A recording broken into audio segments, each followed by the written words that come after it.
Hey, sports fans, Coach Nick here, and welcome to the B-Ball Breakdown live show coming at you as always on a Monday morning on the LA side. As always, I'm joined by Andrew Combo Salves to discuss the latest and the greatest in the NBA. Combo, great to see you as always. Great to see you as well. How are things? Things are fine. How was your Super Bowl Sunday? Didn't pay much attention to it, to be totally honest. No, You I mean, game, huh? no, I went to the gym, got some hoops in, then I watched a little bit of the Knicks Celtics, went to my mom's house, and then I worked on some content stuff, and I really didn't pay any attention to the Super Bowl. Is that crazy? I mean, it wasn't a really good game, so I heard it was all kicks and a Bad Bunny concert. That's what I heard. That's the yeah, Bad Bunny. I mean, I gotta tell you, I actually speak Spanish to some degree, but he's going way too fast for me to do that. They didn't put subtitles on, which I thought was interesting. But I have to tell you, the way they choreographed it and filmed it was amazing. Like that, to be able to do something like that on a football field in a quick change during a halftime was crazy. How cool that was. Yeah, it's good to be, I guess, in unison with the zeitgeist, if you will. But like, is it okay just to not do what everybody else is doing? I think that's good, man. I think that's good. I just didn't feel like watching it. Yeah. And when you mean when everyone else is doing it, you mean like going like the Super Bowl? It's like a thing that everybody basically in the country is doing. So I guess some people would feel like I should be doing it too. But at the end of the day, it's like, I don't know. I'm just not interested. Okay. All right. Yeah. We're also concerned that maybe you were watching the Turning Point USA alternative halftime show. No. Oh, no, I have no idea what that is. No, they had Kid Rock and a bunch of some other B-list performers trying to keep the hype going. It was pretty sad. Wait. So you had options at halftime? Well, the crazies decided to have their optional because they don't like all this twerking stuff. Combo. They don't like people dancing around having a good time on the TV. They don't want to see that. They want to see good, wholesome, viable thumping stuff. A little twerking could be good. It could be good, Coach Nick. I'm just saying that complaint about they're dancing too. Wait. Who was twerking? We had some dancers out there that were doing dancing, but there's a guy named Elvis that people were complaining about dancing to lasciviously back in the day.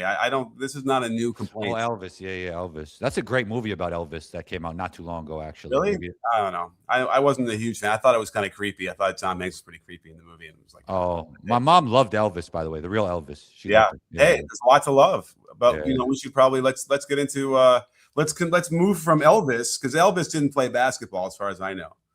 But let's move to the Elvis of basketball, James Harden. Yeah. Okay. There you go. Elvis. James Harden is in the building, and he's playing in the building in Cleveland now. They had an interesting game against the Kings. Really struggled, by the way. We're down late in that game and had to kind of come back. The Kings are no good. We'll probably talk about them in a minute about how the tanking thing is going on these days. But man, their defense and man, they're not organized. And man, Doug Christie, I don't know. And again, we can't figure out whether it's by design or not. But we'll talk a little bit more about that. But let's get to the Harden debut. So yes, thumbs up. It was a good debut overall. I mean, it really just tells us what we already knew, that James Harden is really good at basketball. He can make every pass in the book. He makes the tough pass look easy. He's going to make Jared Allen better. And the only thing is, how do Donovan Mitchell and him figure it out against better teams? Because they are both top 20 usage players and they're both ball dominant. But, it's almost like going to play pickup, right? Like they didn't even need practice. I know they're playing against a bad team, but it looked pretty seamless against each other. Like when you're going to the gym, you might not have ever played with this great player before, right? But you see he's a great player. You can kind of figure it out really quick and just play ball. And that's what they did. Yeah, they're figuring it out. They're trying to figure it out, and if this is the baseline, then they're in pretty good shape because they're going to, on the margins, clean some things up and some rotations. You can see the computer in James Harden's brain kind of going through all the different, permutations and figuring it out. Okay, where can I get Allen the ball? Where does he like it? How do I get it? The timing, all that stuff. And really quickly, by the way, let's say a quick shout out to Martin Jose. Always good to see you, Martin. We have Coco Melon from the Philippines. Puso. And any thoughts on the Lakers? How far can they go in the playoffs? It's a good question. And don't forget, if you have a question you want us to answer on the show, the best way to do that is with the super chat function over on YouTube side. It'll really help us keep the show going. We really need your help in these times. And so to get back to Harden, So I think he might have broken his record for pocket passes in this game. I mean, he literally was just every time coming through pocket pass, and he's so good at that. He gets so much focus on that. He is used to his whole career that way. That I think the Cavs are now going to be looking at this, going, okay, this is how do we continue to figure out how to get guys like Jared Allen, like you mentioned, in more scoring opportunities. I saw him set up Jared Allen a lot. He ended up with how many points? 29 points in that game, and it was all 11 for 12 from the field. And so most of those, I think, were assisted by Harden. And then on the flip side, we had Mitchell had 35 points. I don't know. I got to kind of pull it apart. I'm pretty sure he had most of those points when Harden was off, which is good. Like, he can be the focus when Harden is getting a rest, when they stagger those minutes. And then when they're together, Harden, like I predicted, had the ball in his hands more than Mitchell. Do you like the idea when players and different lineups play different styles, or you like to see the same style throughout the course of a game for a team? I think that works. I like, as like a change up to someone's fastball, right? And all of a sudden you're playing a different way. Yeah.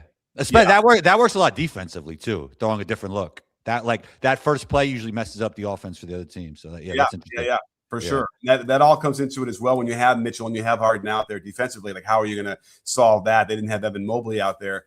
And so, we got to kind of wait maybe to see until he's back, and then we can get the whole sense.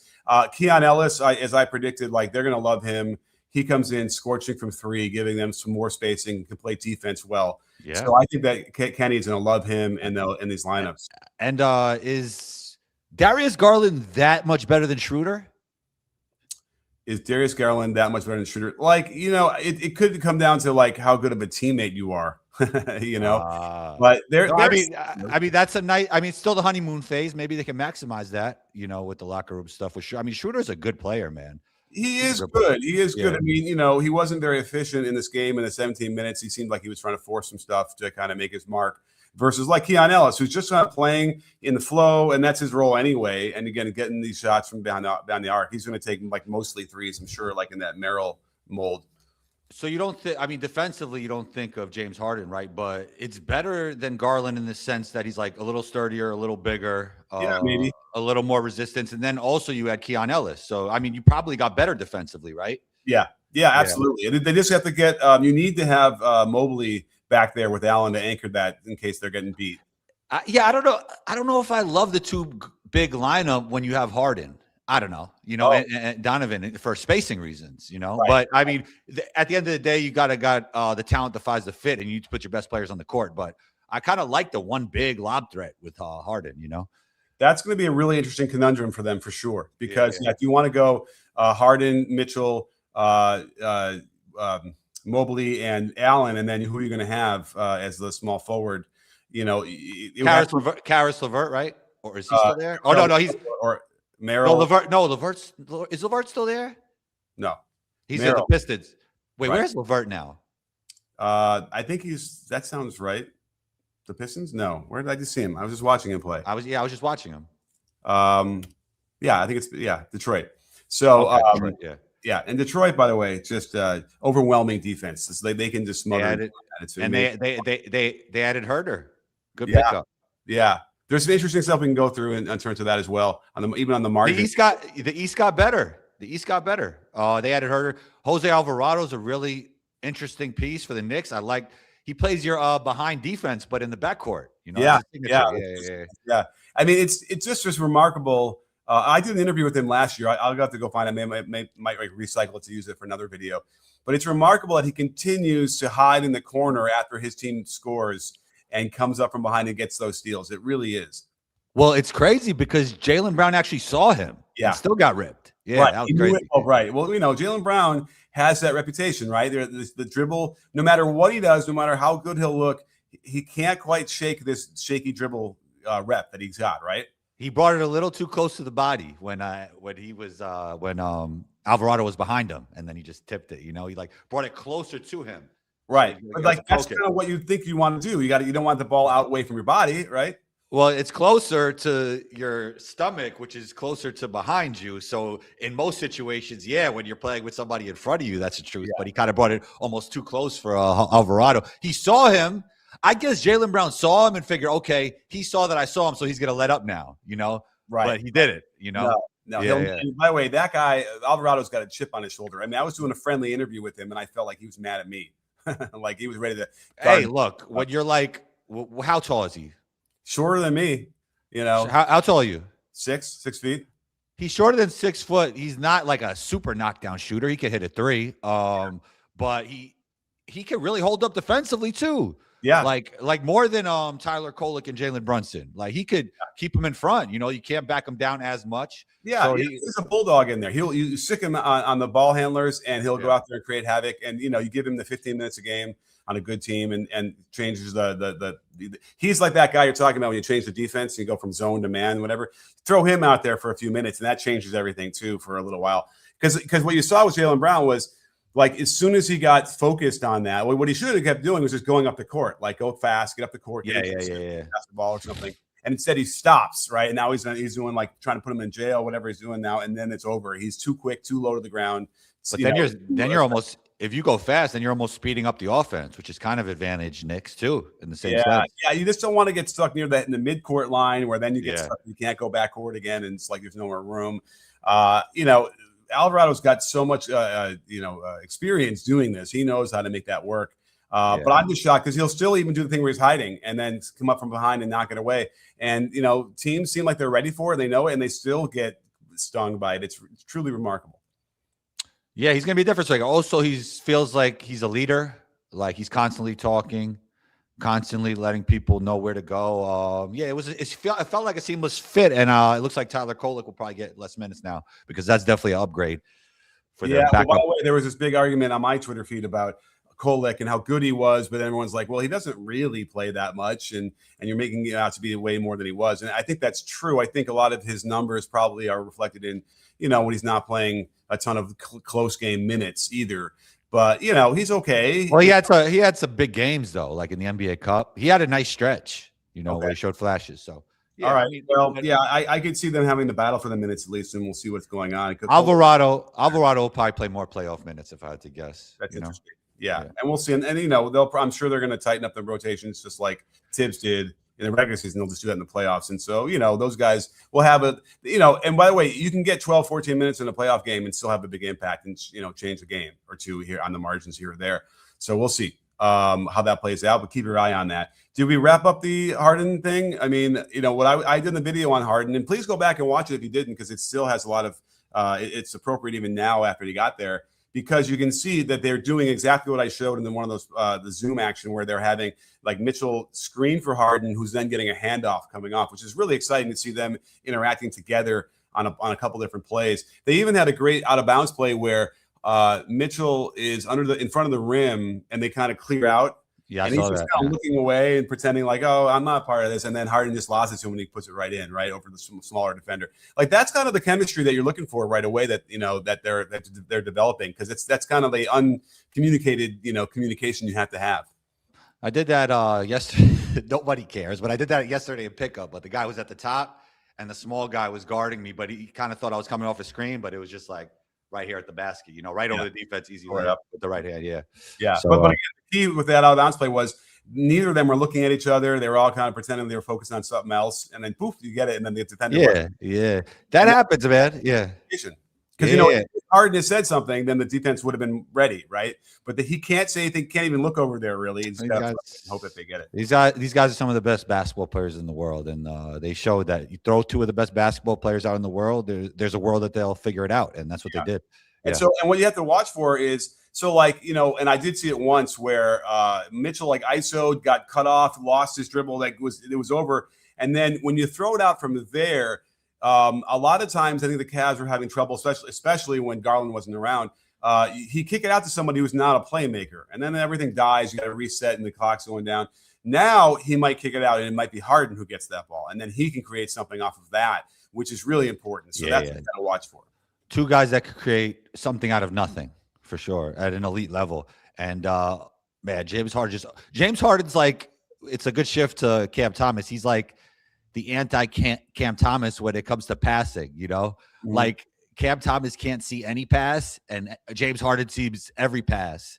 And that's why part of the reason why Cam Thomas got waived, even though he's an elite ISO scorer, which is really interesting. A guy that averaged 24 points a game had back 40 games Yeah. in his early 20s, and he found a home with the Bucks. Is that because the Bucks are trying to tank, or because they see him for the long-term future? I don't know. I mean, it sucks for Cam Thomas because I'm sure like he knows that he's a bucket. He could score, but he's not efficient, and that's the problem. And so when you're looking at these teams he's been on where he's just kind of like doing his own thing and not being part of an offense. It's not necessarily a winning formula, right? And he's struggling this year to get minutes, to get shots. So I think that the defense and the game managing is even more of a problem than the efficiency. Like he's really not good in those two areas, and that's what makes it tough for him. Right, and because he could be like average in that, and if you're gonna, if you're scoring 20 some a game, okay, you can get by, but he's not. He's below average in what you said. So it's like, is he destined to end up being, in Europe? China feels like the place where you could just go get buckets. Europe, Europe is tough, man. Like you got to play. Make that either. They wouldn't. What? Like you have to play. Like Mike James, though. Yeah. He like that's the person I think of who like defies the odds. So talented, such a great scorer. But if you're not doing that, like you got to play the right way in Europe. Yeah, and there's James for as much as he isos and scores like that in Europe in EuroLeague, he does pass and he does manage the game as well. In a way that's helps. So we'll see. Maybe he can have a little bit of a come to Jesus moment and realize that and kind of understand how to be in more of the flow. But he's definitely one of those guys. There's a handful where if you're on his team and you're going to pass it to him, the thought has to cross your mind before you pass it to him. Like, is this the one I want to make? Because I know that the ball will not get passed again. I don't see his game translating in EuroLeague, really. Yeah, I don't know. I mean, he maybe just such a great scorer that it don't matter, but like you got to make like good reads, you get it's a different style of play. Yeah. And like, I'm working with a kid right now who's scoring, 30 some a game in high school. And I'm like, if you're going to take some of these shots, and you got to make sure that you're the best teammate in the league, not just on your team, in the league. Like, and I use, Steph and Dame as a good example where like they'll take off the dribble threes without passing the ball, right? Like they come across the half court and just let it fly. And one of the reasons why they're able to do that is because they're such good teammates that their teammates themselves don't necessarily get mad. First of all, you got to make enough of them, right, to justify it. But you also got to be you got to be a good teammate that people like, because if they don't like you and then you're going to start jacking up some threes without passing the ball, like that's going to engender a lot of ill will, and that's bad for the team. And so it's important that way. And we're not even saying that Cam Thomas is a bad teammate or not either, but that's part of the plan is you got to be someone that they like on your team to be able to get away with those shots. Yeah, I was talking to CP, Knicks Fan TV. I actually connected you with him recently. He was like, he didn't want Cam Thomas at all in the Knicks. Like, he didn't want any part of it. I was like, wow, that's interesting, because why would you just waive a guy like that, I mean, vibes are important and vibe disruptors. Well, you just said you're not sure he's a bad teammate. That's kind of like my point, I mean, yeah. Well, then, I can only speak facts. Is that he got cut. A team that's not going to play for any more wins. So when you get waived, they got to pay him that $6 million, right? Oh, gosh, I believe they do, unless there's something in the contract about it. Right. Yeah. But I think I'm sure. Yeah, I'm sure if he's only thing is they were so willing to get him off the team that they're going to pay him even though he's not. I mean, like Portland did that with Ayton. You know what it might end up being. Forgive me, I used to kind of know a little bit some of that waiving stuff better, but it might be that they pay the difference. Whatever the Bucks, they'll pay the rest of it they owe him. Yeah. It was like that. I remember it was like that in Europe. Yeah. At any rate, but yeah, it's rough. It's rough to see, a player who, obviously has a lot of confidence and feels like they belong in the league, in a precarious position now. It comes up where the reports were that like they don't want to play Giannis the rest of the year, right? They're trying to maintain hold on their pick and maximize their first round pick. And I don't know if Giannis is okay with that. I don't know either. I haven't talked to him. What do you think? I would be willing to say, and in knowing a little bit about the background of the situation, that he would not, Giannis would not be okay with that. And he might have even been surprised that came out. But that, because he's injured and he's rehabbing, and I'm sure he intends to come back from the calf injury, and play. Now, remember, the calf injuries are a little bit scary these days, right? Because they're connected to the Achilles stuff. And so you Yes. see why the Bucks would be like, nope, that's it, forget it. Speaking of injuries, Trey and AD aren't playing right now. How did you feel about the Wizards' trade deadline moves? I don't know, man. Like it's weird. They have a lot of young players. Now they're going to throw a couple of these guys in there as a sprinkling to suddenly turn the corner. Like I don't know. I just don't. I don't think AD is ever going to be healthy, right? You gave up second round picks for Trey Young and AD and Corey Kispert and CJ. Obviously, we're all in that as well. But Yeah. well, I mean that's a good return on some box office appeal if AD could stay healthy. And then Right. I do like the fit with AD and Trey. I think AD is the lob threat that Trey needs, and then he also could clean up some of what Trey lacks defensively. So I do like that star fit too. And then also on top of that, if you could draft AJ DeBansa, you got your guard, you got your three, you got your big. I mean, it's You exciting. think Bass's ready to go from day one? Oh yeah, that guy's.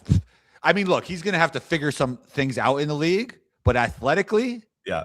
I mean, he's like the type of guy that like he can make a mistake and fix it with his length and athleticism mid play. You know, like I mean, he hit a game winner on the most unfundamental kind of like really that's bad what I'm saying. Off balance, the whole thing, and he still makes it. Sometimes talent defies the fundamentals. So he's one of those guys. You know, he's going to wake up and average at least 15. You know, Well, that's what talent is, right? Talent is when you are not fundamental with whatever, and you still are successful. You can find ways. Then Kobe is like both, and then you get like a Kobe Bryant, right? Like the elite of both. Even though some people will say that Kobe wasn't that athletic, which was ridiculous, but whatever. Right. Oh, he was athletic, but I don't know why did you just reference Michael then? Well, nobody ever said Michael isn't athletic. I remember like Gilbert going off on like Kobe, like, you know, average hands. He was a good athlete, but not a great athlete. Like that guy was pretty athletic. He was East Baying in dunk contest. He wasn't Michael Jordan, but he was a very great athlete. Yeah, I mean, you know, he had that one reverse where everyone I still like, whoa, like where did that come from? You know, and maybe he falls down after the reverse. The first step, it wasn't Mike's first step, but he had a first step. He had all that stuff. Yeah. Yeah, I mean, he was like as close as you're going to get to Michael, like in terms of the clone, you know, of what he did. But that's what he lacked. He didn't quite have that extra gear. But he didn't have like the Bo Jackson, LeBron, Michael Jordan, Anthony Edwards athleticism, but he wasn't that far off either at the same time. You know, he was a good athlete. No, he wasn't. Yeah, I mean, we're prepared to talk about Kobe, but like he probably maximized his ability for the most part. My only problem I ever had with Kobe was the shot selection. It was frustrating in that Cam Thomas mode, by the way.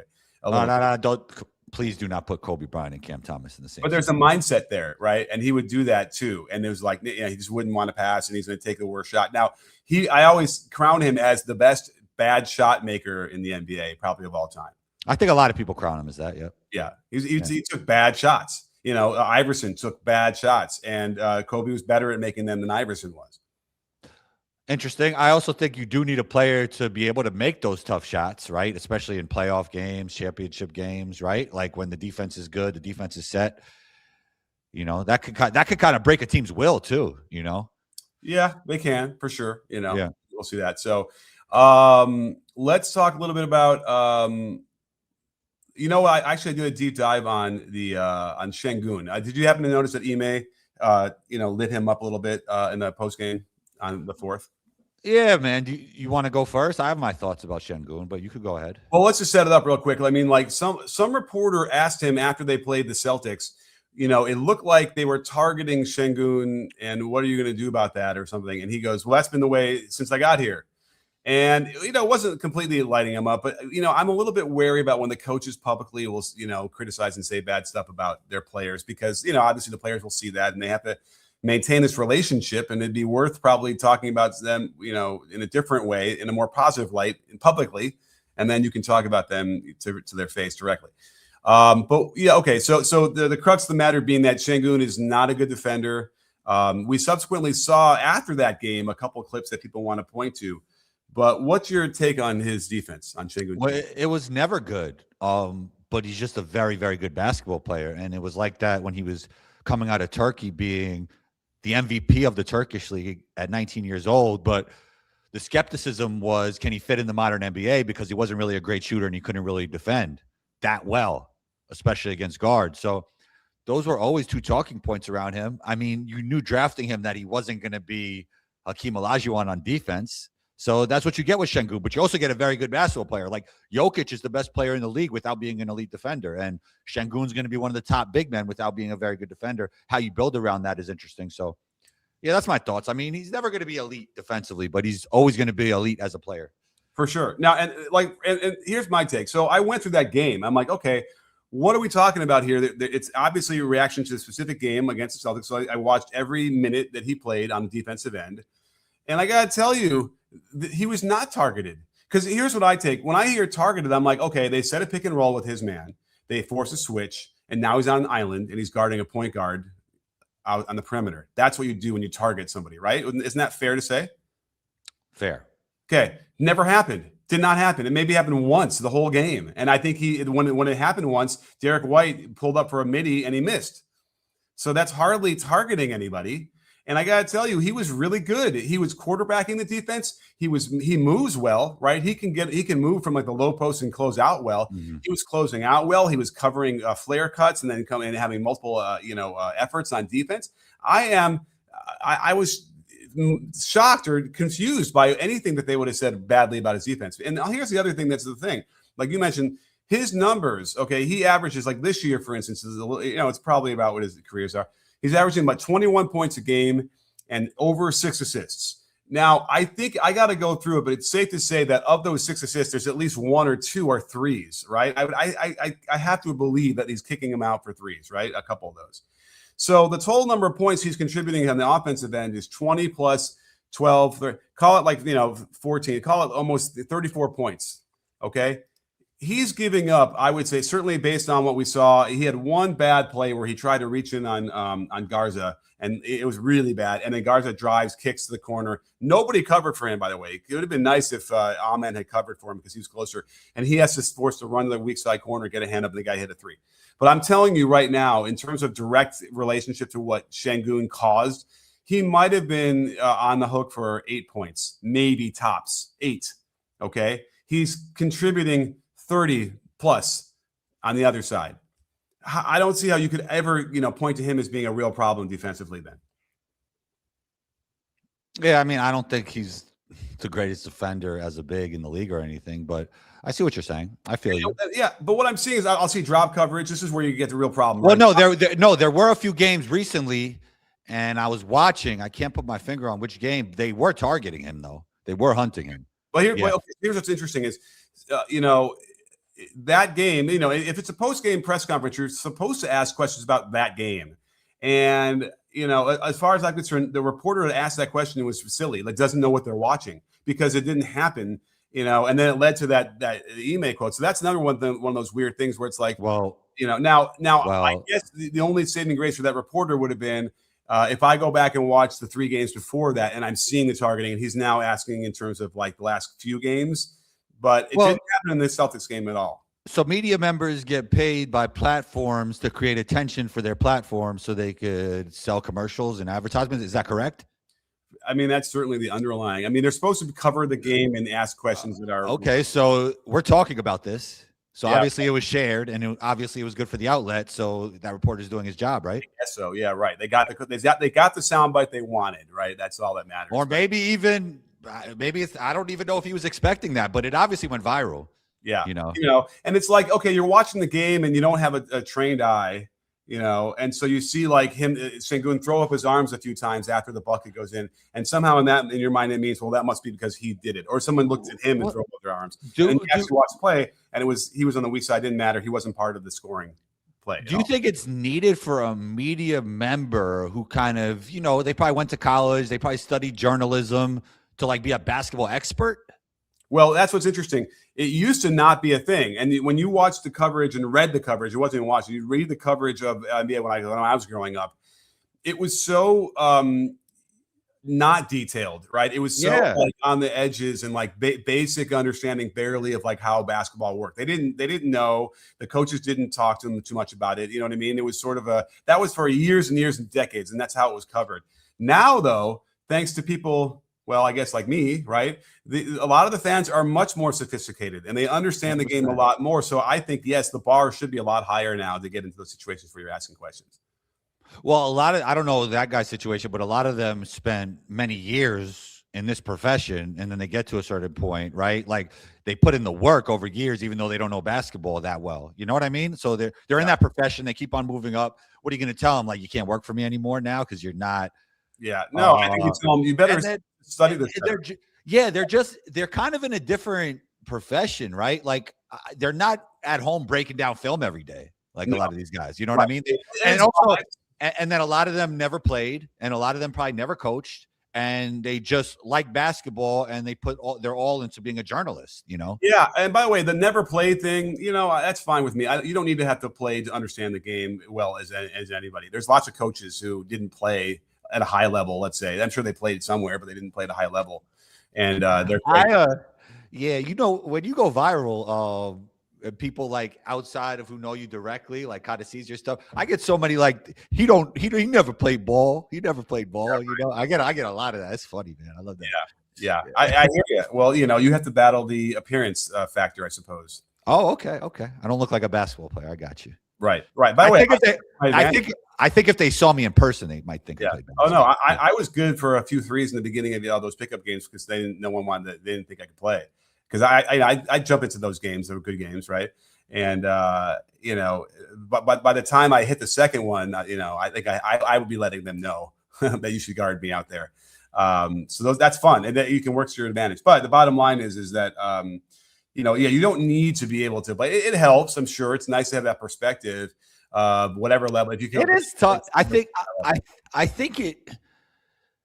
I'm not mad at anybody not playing basketball. Like I talked about this with Doug Gottlieb before. He's like, I asked him about this years ago. He's like, look, I cover football. I never played football. I never coached football, but I cover football. So I can't say that about basketball. But I would also say when you hear somebody that never played, some of it just sounds off though. Like when they're talking.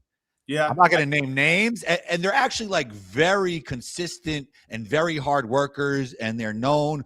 But when you hear them talking, it's like, I don't know. It's something like nails on a chalkboard when you hear it. For me personally, as like somebody that played basketball my whole life since I was 7, I'm like, man.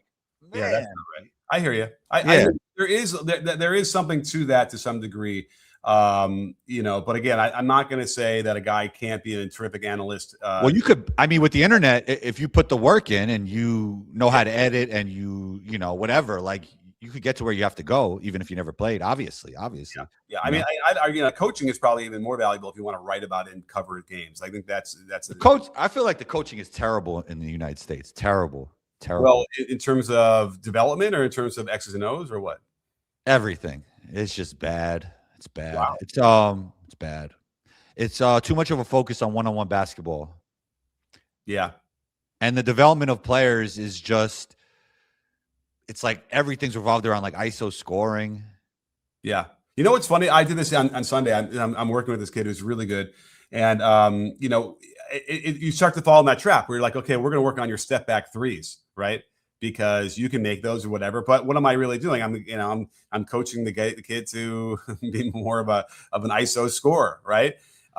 But I also make sure that in the context of these moves, understand like where and how you can get them out of them. So we had a couple other people come in to work out with them, and we did a really cool drill where I had one of the players at the high post, and I had one-on-one on the perimeter, but they had to throw to the high post and run get action, playing off it, whatever. So they're playing one-on-one sort of, but out of a team concept. And it was fun. It was really cool to see that. Yeah, that's almost like Cavs guy stuff, right? Like game situation.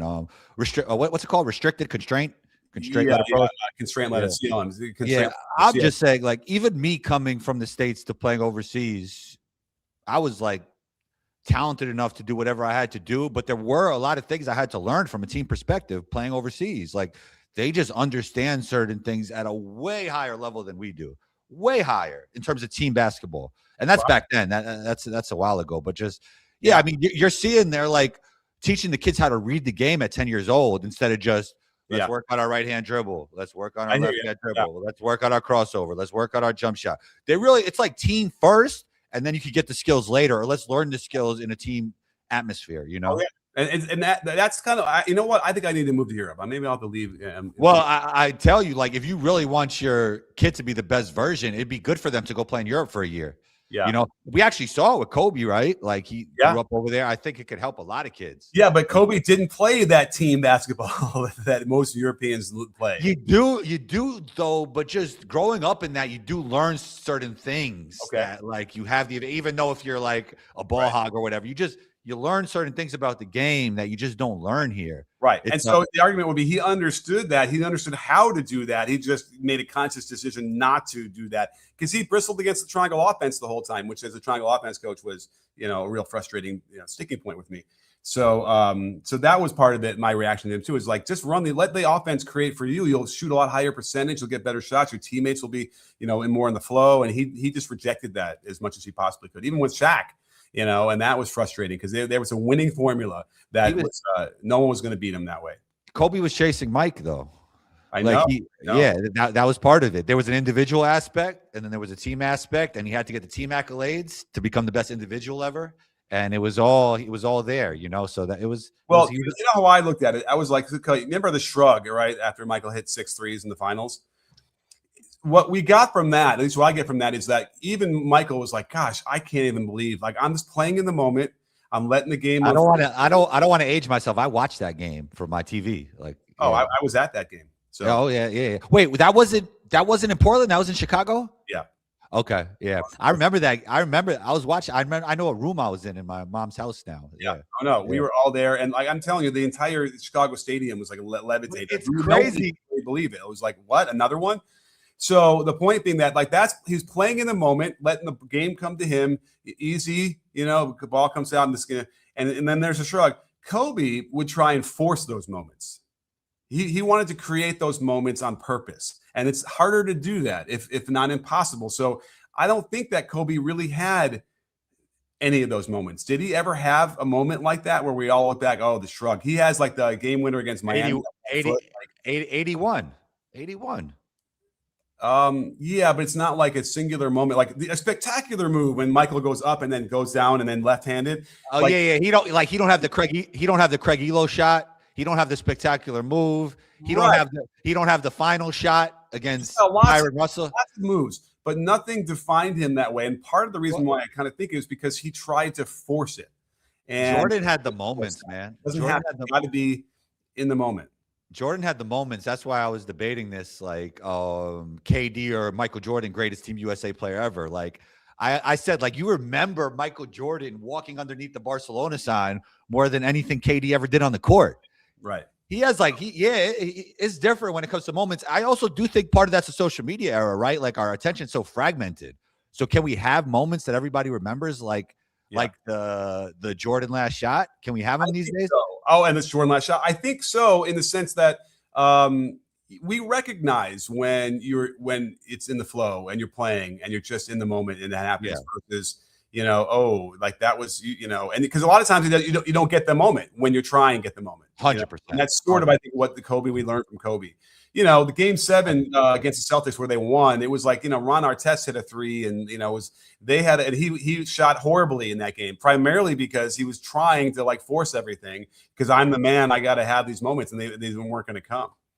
Totally agree. You know what I mean? That's why it's like, and that's the thing we're talking about. Maybe even with the European stuff, it's like, you have to be in the moment, read in what's going on. You can't decide I'm going to shoot this 10 seconds before you get the ball. That usually yields poor results. Wouldn't you say, as a former pro? Yeah, no, it's funny. I was playing pickup against J.R. Smith, and that's what I noticed about him. Maybe he was working on his game against me, but I could tell, like, in his mind after guarding him a few times, like, this guy's predetermining what he's about to do. He's not really reading the game. Yeah. And maybe that's why such a talented player like him was never an all-star. Shouts to JR if you're watching, but it's like you were too talented not to become a multiple-time all-star because you weren't. I think part of it might be you weren't really reading the game, and we saw he was his best version with LeBron when he doesn't really have to think like too much, like just catch and shoot, play defense. Right. Was that a little? Was that too crazy? What do you? No. I'm just saying he doesn't have to think, and that's what happened in game 1. Exactly. But with LeBron, he's like a basketball computer. He can almost think for everybody. Yeah. So that's like a great fit when you have that kind of talent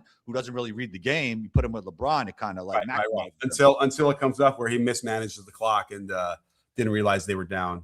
Remember? Yeah, of course. But yeah, it's interesting. So, but this is a great convo. We need AI to be clipping all of this, and we need them back. You know, we might have 20 viral clips in here. You know, all right, I'm sending the email to Jonathan and send them this link. Send them this link. Yeah, forgive me. It's just it's not. Sometimes AI just doesn't fire properly, and it's you don't know why. And so we're viral this episode, Coach Nick. I'm telling you. Absolutely. All right. Well, I think that let's leave them on wanting more. Then this was a great show, and we got lots of stuff coming up. We're heading into the All-Star break. When are you getting to town, man? I think I want to do something with you content-wise on Sunday evening. What do you think? We record a show Sunday evening. I'm looking at my schedule. Does that work for you? Okay. Well, after the All-Star game. Yeah, so we kind of recap everything. That's what I'm thinking. And then hopefully we're doing something in the arena. That's more Coach Nick. I don't know. That's behind the scenes stuff. He's figuring all that out for us. We are working on it right now as we speak. So yeah, but when you land? Friday. I'm Friday evening. Yeah. All right, cool. All right, well, we'll have some fun stuff, everybody, coming up. So keep your eyes and your notifications peeled for all of that. And don't forget, sports fans, at B-Ball Breakdown, we're not a channel. We're a conversation. You in? Are you in, Combo? Yes, sir.